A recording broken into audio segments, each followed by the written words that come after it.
Ang mga Hudyo, bagamat labis na relihiyoso, ay may ugaling laging makipagtalo sa Panginoong Hesus. Ang salita ng Diyos ay naparito sa kanyang sariling tahanan at siya'y hindi tinanggap ng kanyang sariling bayan. Sinabi ng Panginoong Hesus kung ano sila na laging nakikipagtalo sa kanya. Bakit hindi ninyo nauunawaan ang aking sinasabi? Sapagkat hindi ninyo matanggap ang aking salita. Kayo'y mula sa inyong amang Diablo, at ang nais ninyong gawin ay ang kagustuhan ng inyong ama. Siya'y isang mamamatay tao buhat pa sa simula, at hindi naninindigan sa katotohanan, sapagkat walang katotohanan sa kanya. Kapag siya ay nagsasalita ng kasinungalingan, siya ay nagsasalita ayon sa kanyang sariling likas, sapagkat siya ay isang sinungaling at ama ng kasinungalingan. Ngunit dahil sa sinasabi ko ang katotohanan ay hindi kayo nananampalataya sa akin. Ang pangunahing kasinungalingan na pinanghahawakan ng Diablo ay ang kanyang paniniwala na siya ay Diyos na nakahihigit sa Diyos na lumikha sa kanya. Ang kasinungalingang ito ang ugat ng pagtanggi ng mga hindi mananampalataya na sumampalataya sa Diyos. Gamit ang kaisipan ng laman na alipin ng kasalanan, ayaw nilang tanggapin at sundin ng Diyos at ang kanyang salita. Mula sa pagkabata, sila ay naging hangal. Hinahamak nila ang turo ng kanilang ama. Hindi nila sinusunod ang sinasabi ng Diyos, "Anak ko, dinggin mo ang turo ng iyong ama at huwag mong pabayaan ang aral ng iyong ina, sapagkat sila'y magandang korona sa iyong ulo at mga kwintas sa iyong lieg." Kahit sa pagtitipon para mag-aral ng Biblia, may nakakasama tayo na may ugaling laging makipagtalo. Alam ito ng Diyos kaya't sinasabi niya sa atin, iwasan mo ang mga usapang walang kabuluhan at hangal. Yamang nalalaman mo na namumunga ang mga ito ng mga away. Ang alipin ng Panginoon na hindi dapat makipag-away kundi maamo sa lahat, mahusay magturo at matiyaga. Ang pakikisama ng mga mananampalataya ay sa Diyos ng kapayapaan. Kaya't dapat na tayo ay mamuhay ayon sa kapayapaang bigay sa atin ng Diyos. Sundin natin ang mga bagay na magbubunga ng kapayapaan at ang mga bagay na makapagpapatibay sa isa't isa. Walang ibang magbubunga ng ating kapayapaan kundi ang tayo ay sumampalataya at magtiwala sa Diyos bilang ating hari na umiibig sa atin, na ang Kanya kaisipan, kaalaman, karunungan at kaunawaan na higit sa lahat ng nilalang.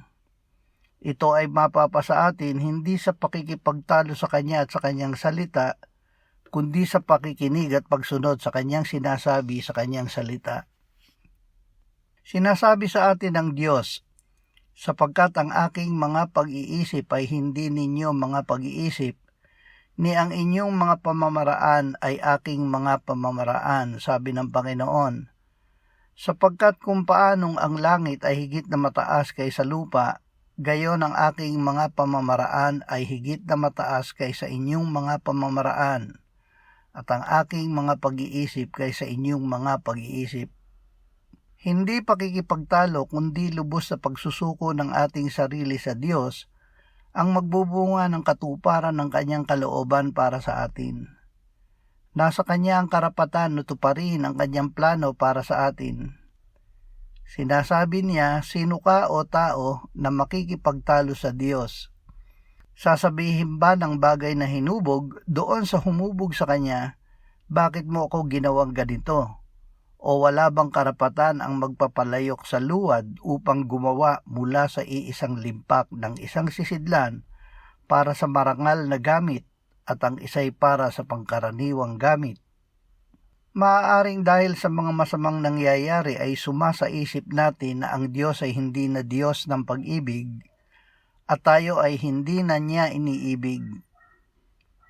Ang Diyos ay nananatiling pag-ibig. Hindi siya nagbabago sa kanyang pag-ibig sa atin.